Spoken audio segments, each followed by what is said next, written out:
السلام علیکم ورحمۃ اللہ وبرکاتہ۔ الحمدللہ وحدہ والصلاة والسلام علی من لا نبی بعدہ۔ ناظرین و سامعین،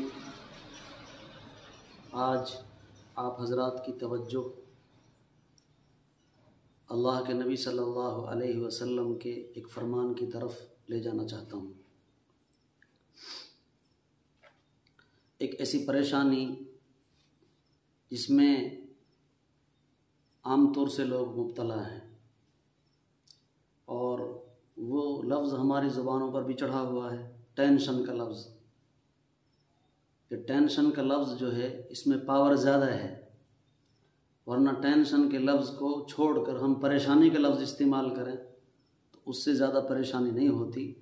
ٹینشن کا لفظ جب آ جاتا ہے تو اس میں انسان کے اوپر اثر زیادہ ہوتا ہے، یہ الفاظ کا اثر ہوتا ہے۔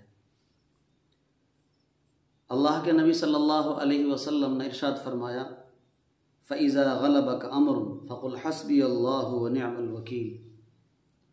یہ اللہ کے نبی صلی اللہ علیہ وسلم کی حدیث ہے، اور اس میں قلبی اور فکری اور دماغی جو الجھن اور پریشانی ہوتی ہے، جس کو ہم ٹینشن سے تعبیر کرتے ہیں، اس کا بہترین علاج فرمایا گیا ہے کہ جب کوئی ایسا معاملہ اور کوئی ایسی مصیبت، کوئی ایسی پریشانی، کوئی ایسا فکر یا ایسا کوئی غم تمہارے دل پر سوار ہو جائے، کوئی ایسی بڑی بات تمہارے دل کو پکڑ لے جس کی وجہ سے تم پریشانی میں مبتلا ہو جاؤ، جس کو آج کل ہم ٹینشن سے تعبیر کرتے ہیں، اور ڈاکٹروں کا، ہاسپٹلوں کا، دوائیوں کا ہم رخ کرتے ہیں۔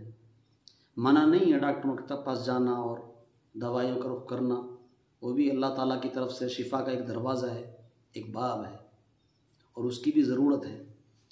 لیکن اللہ کے نبی صلی اللہ علیہ وسلم نے اس حدیث پاک میں ارشاد فرمایا، فَإِذَا غَلَبَكَ أَمْرٌ، جب کوئی اہم بات پیش آ جائے جو تم کو پریشان کرے، فَقُلْ حَسْبِيَ اللَّهُ وَنِعْمَ الْوَكِيلُ، تو تم کو چاہیے کہ اس وقت حسبی اللہ ونعم الوکیل پڑھو۔ پڑھنا اور اس کے معنی پر غور کرنا، یہ انسان کے لیے سکون کا سبب اور ذریعہ ہے، اور انشاءاللہ سکون اس کو ملے گا۔ لیکن اگر اس کی کثرت کی جائے تو انشاءاللہ بہت جلد جو ہے انسان کا دل سکون محسوس کرے گا۔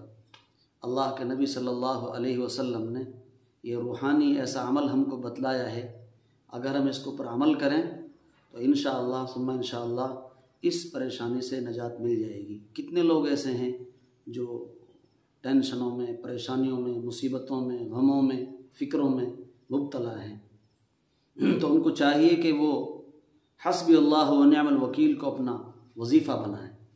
اللہ تعالیٰ عمل کی توفیق عطا فرماوے۔ السلام علیکم ورحمۃ اللہ وبرکاتہ۔